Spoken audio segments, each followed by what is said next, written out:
북한은 이 확성기 방송에 내보내는 내용이 자기들 체제를 위협한다고 보기 때문에 매우 두려워하는, 북한이 지금 핵을 완성을 했다. 뭐 일부에서는 핵탄두가 50여 개 이렇게 했다고 생각을 하는데, 여러분들이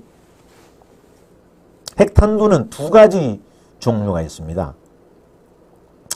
플루토늄탄이 있고 우라늄탄이 있습니다. 플루토늄과 우라늄을 만드는 원래의 원료는 우라늄입니다. 근데 이 플루토늄은 자연 물질이 아닙니다.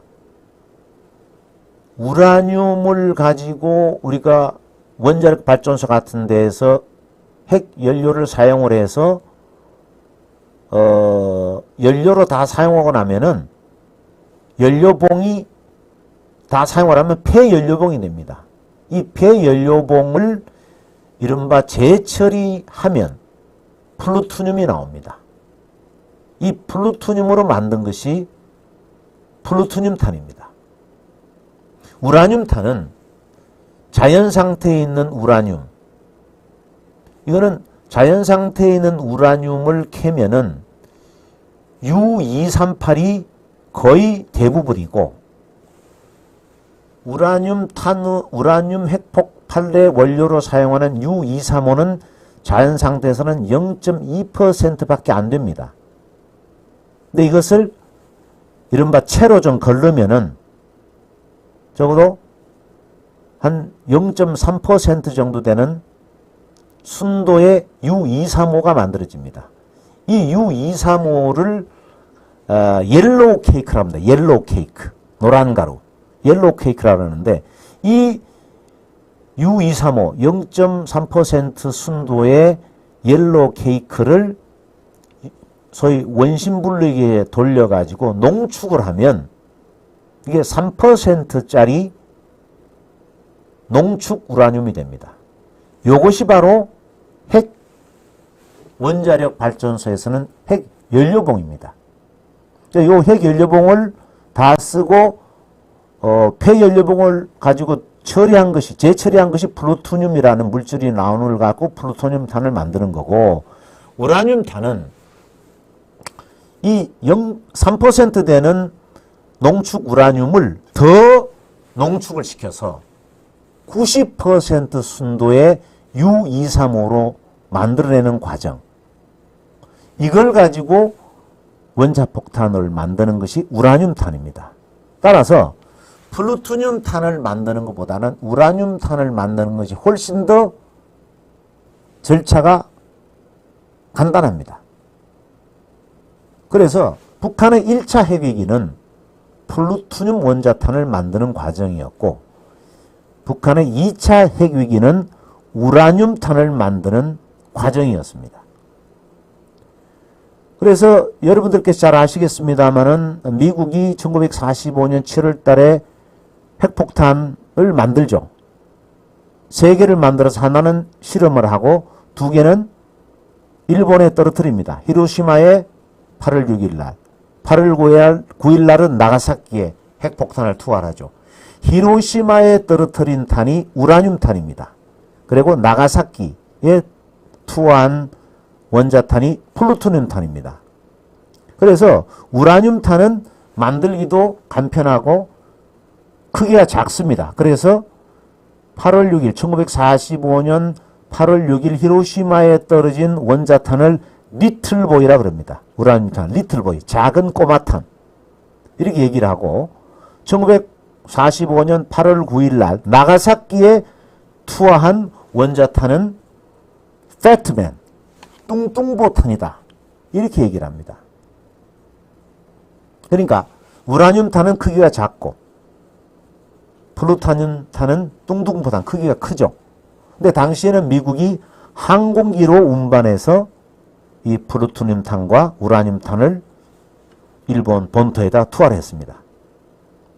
그런데 이 투발 수단이라고 그러는데, 이 투발 수단은 항공기도 있지만은 요즘은 항공기로 실어나르지 않고 미사일에 탄두를 장착을 해서 발사하죠.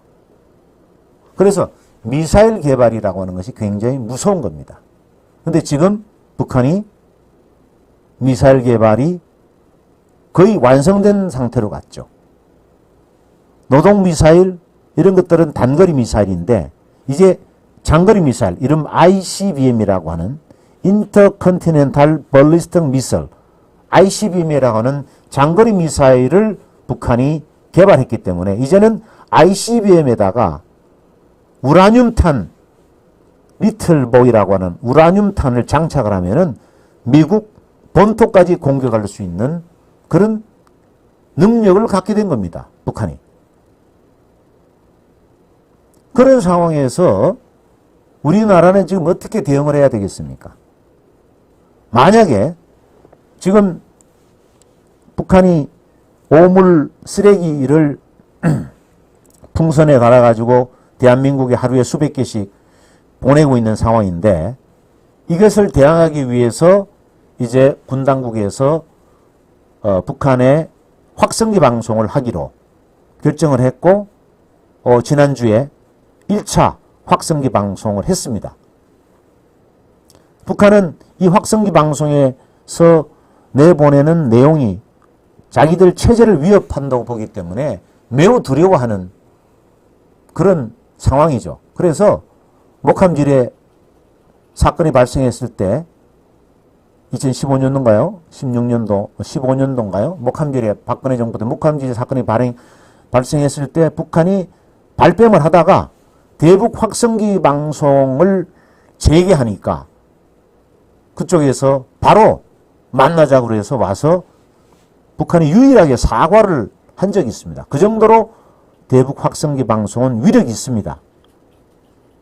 그래서 우리 대한민국에서 북한의 쓰레기 풍선에 대응하기 위해서 확성기 방송을 시작을 했는데 만약 이런 확성기 방송이 계속됐을 때 북한이 아마 확성기에 대해다가 확성기를 아마 조준 사격한다든지 군사적 도발을 할 가능성이 높습니다. 이렇게 됐을 때 우린 대한민국이 가만히 있을 수는 없지 않습니까? 지금 윤석열 대통령은 도발할 경우에는 도발의 원점을 타격하라. 10배 이상 보복하라.